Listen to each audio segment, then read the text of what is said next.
તો રાજ્યમાં ઉત્તરાયણના પર્વની હર્ષોલ્લાસ સાથે ઉજવણી થઈ। તેની વચ્ચે પતંગની દોરીના કારણે 5 લોકોએ જીવ ગુમાવવાનો વારો આવ્યો।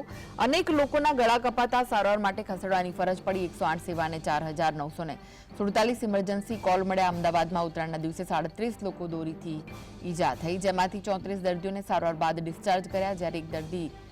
જ્યારે 4 દર્દીને એડમિટ કરવાની ફરજ પડી। તો રાજ્યમાં 143 લોકો દોરીથી ઇજાગ્રસ્ત થયા। 10 થી વધુ ધાબા પરથી પડવાના કેસ નોંધાયા।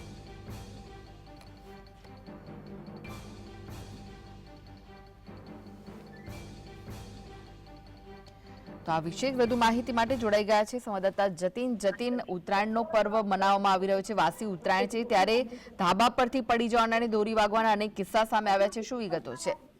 બિલકુલ ઉત્તરાયણ લઈ ઇમરજન્સી કેસોમાં નોંધપાત્ર વધારો થયો છે, જેમાં વાર્ષિક ઉત્તરાયણ દિવસે વાત કરીએ તો 12 કલાક સુધીમાં 108માં 1818 જેટલા ઇમરજન્સી કોલ જે છે તે નોંધાયા છે। ગત વર્ષની સરખામણીમાં વાત કરીએ 23 થી 63 થી વધુ કેસ જે છે તે નોંધાયા છે। ઉત્તરાયણની વાત કરીએ તો સિવિલની અંદર 108 જે સતત દોડતી રહી છે, જેમાં ઉત્તરાયણના દિવસે 37 જેટલા લોકોને દોરી વાગવાને કારણે ઈજા થઈ છે, જેમાં 34 દર્દીઓને સારવાર બાદ ડિસ્ચાર્જ કરવામાં આવ્યા છે।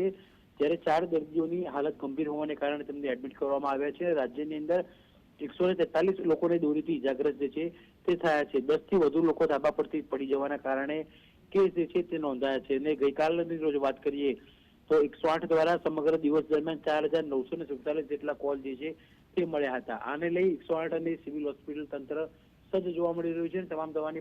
તમામ પ્રકારની તૈયારીઓ જે છે તે કરી દેવામાં આવેલી છે।